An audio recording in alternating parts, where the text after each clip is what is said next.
In 6 characters in search of an author, 6 imaginary characters barge into a rehearsal. The director thinks they're crazy, and the actors aren't too happy about this either, but as the play goes on, they somehow gain power over everyone, and everyone agrees to let them act out their fairly disturbing story. So what the play is about is the power and the terror of the human imagination. It is about the act of creation itself, not just literary, but also theatrical. And it's about the human condition, because human beings exist in time and we vanish in time, but characters are eternal and live forever. I worked with Chris on a play called Lemkin's House in New York City, so I know him to be a risk-taking actor, a very exciting director, and also an amazing fight choreographer. So whenever I've worked with Chris, it's been intense, honest, and a lot of fun. So when he called me up to see if I would be interested in directing the Pirandello 6 characters looking for an author, I jumped at the chance. In 1921, when the play opened in Rome, it caused a riot in the theater. There were people screaming for it, people screaming against it, people screaming the word madhouse because they hated what happened in Act 2 and 3. Pirandello and his daughter, who were at the opening, had to leave through a side exit so as not to be pummeled by the crowd.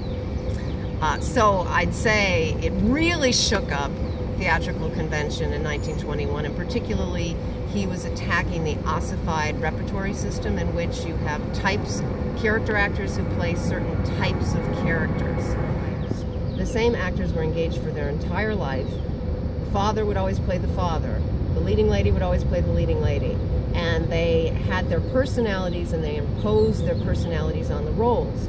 So he's trying to show that with that type of system, you actually can't grasp the reality of different types of characters. And what Pirandello attacked eventually changed. Here's what's really exciting about what we're doing. The acting company, the director, the creative team, and the actors are not playing actors. They are being themselves and existing as themselves in actual real time, in a real space, the Judy Bailey, and they're having a rehearsal. So, and it's 2015. So I think that allows the audience to see how these people, the people are actually being themselves, how these people respond to the eternal walking into them. Actors are ordinary humans. They are themselves. They misunderstand a lot of the things the characters are trying to tell them, and in their attempt to reenact what the characters are doing, they make a lot of mistakes. It's incredibly funny, it's absurd, it's surreal, so I think all of that is incredibly enjoyable. And by the same token, the characters, this family, this dysfunctional family, has some shameful secrets. 2 of the characters want to reveal the secrets. 2 of the characters don't want it to come out. 2 of the characters never speak at all. So I think most families I know have a secret. Most families I know have different opinions on whether or not the secret should be aired. So between what the actors are showing about how we are in our everyday life and what the characters are showing about how we are in our secret lives, I think everybody is going to find something pretty juicy. Well, we are setting ours in Vegas in 2015, and we are setting it at the Judy Bailey Theater. And as I mentioned, the actors are playing themselves, so I guess we could say Stephen Pedway, an MFA actor, is not playing the director, he is the director. These actors know each other very well, so there's a lot of collaborative intimacy that they bring. That's going on. The characters are emerging from the 1960s Las Vegas rather than the 1920s Sicily. And what that allows us to do is evoke the ghosts of legendary Americans who haunt us, like Frank Sinatra, Mia Farrow, Michael Jackson, the Kennedys. And so there's a lot of myths that are swirling around in this production. And it's very, Vegas. So that's different. I had seen a brilliant French production of this play in which the stepdaughter and the father were scorching, but I couldn't remember a thing about anyone else in the play. They just didn't register. That said to me that the director was not actually interested in the actors or the acting company or their own experience of making theater. I feel that's one of the most important things about this play. It is about the act of creation, and I think theatrical creation, and anyone who's interested in theater, a student of the theater, practitioner of the theater, is fascinated by this. Stanislavski wrote books about it. Grotowski rehearsed for years to unearth the essence of what it is to be human. So what I find very exciting is I challenged each of the actors, I mean the acting company, to allow what this eerie presence of the characters does to them to happen in real time on stage. So the audience gets to watch not only them creating, but how they are affected by someone else's creation. So we are all participating in a process that normally is secret, right? The rehearsal process is normally secret, or the process that a novelist has in writing a novel is secret. We are actually getting to watch it happen in real time. And boy, when you watch those impulses pass from one person to another and change into something else, or you see that someone's impulse threatens someone else, and so they withdraw, it's just an amazing discovery. And I find that's what we're going for. So actually, we're looking at not only how do the actors fail to understand the characters, but how do the characters change the actors. So it's a lot of fun. Well, what's really exciting about this cast is that it is a combination of undergrads, MFA actors, and an amazingly gifted New York-based equity actor, Oliver Wadsworth. Just an energizer bunny of creativity. So how we've been approaching this, so really what you have to do if you have 3 different groups like that is find a playing field that everybody can engage in and on. And what we've been doing is a lot of clown work, a lot of impulse work, a lot of improvisations in which we're stressing the importance of not knowing what's going to happen and being able to exist in that space, the suspension of not knowing. So you can fail again, you can tempt somebody to do something taboo.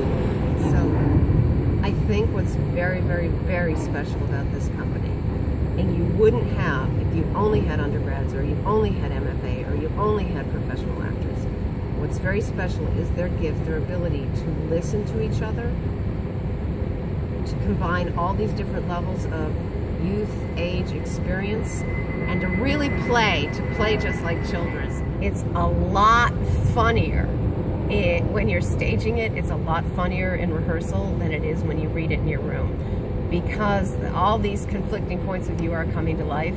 So, and you don't know what people are going to come up with. People come up with the craziest things, and that's just been joyous. I mean, really, we often are laughing our heads off at rehearsal. The different layers of the play start mounting up, and you're holding them all in your head, and after a while, as an audience member, you're as confused as I think the director and the actors are about what's going on. So that's very rich, and it's not at all static. So it's a lot of fun. We chose to do the David Harrower translation adaptation. I was attracted to it because his language is leaner. It sounds more like the way people actually talk. And I've found that it's working really well with the actors because they can own it and it just flows. Right. 6 Characters is and always will be a revolutionary play. It's meta-theatrical. It questions the nature of theater itself. It's questioning identity. Who are you? And can anyone ever really play someone else? Let's say the actor is the replica. Will the replica always miss the essence of the original? Or Antonin Artaud, who created the Theater of Cruelty, he played the prompter in a 1937 production of this play. And he came up with the idea that what theater does is infect people like the plague. So in spite of this jet, I'm going to say, could it happen that the characters could infect the actors or infect the audience? And could you find yourself changed by the incursion of art, by the incursion of the imaginary world? Can something imaginary change you forever? I think most people would say yes. And for that reason, I think it's a kind of exciting thing to see. I flew out in September to cast the show, and I was blown away by the talent that came into auditions and callbacks. We're talking acting, singing, dancing, gymnastics, physical theater, comic improv, and my design team. I just felt I'm really excited to work here. And then I saw their production of My Children, My Africa. I really enjoyed that. So I would say what I'm again struck by is that there's a company of actors here. They know each other very well. They listen very deeply. And so it's not just individual talent, but it's ensemble talent. They like to play with each other, and they like to create together. There's actually a kind of brilliant comic improv spirit here, which is features in the play. There's a section of the play that will be improv'd, and every time they've done it, it sparkles in a different way. So it's like snowflakes. No two snowflakes are alike, no two improvs are alike. Why I'm talking about snowflakes in Nevada, I don't know, but everyone has been very kind and supportive and excited and risk-taking. So my thoughts about this place are, it's really it's a hidden treasure, and it longs to be known. I think everyone at this university should come and see the work of this amazing theater department, because they're not just doing theater that's only about theater, they're doing theater that's about life. So please, and it's tons of fun, it's electric, it's scary, it's absurd, it's harrowing, it's everything you want in a show. Please come out and see it.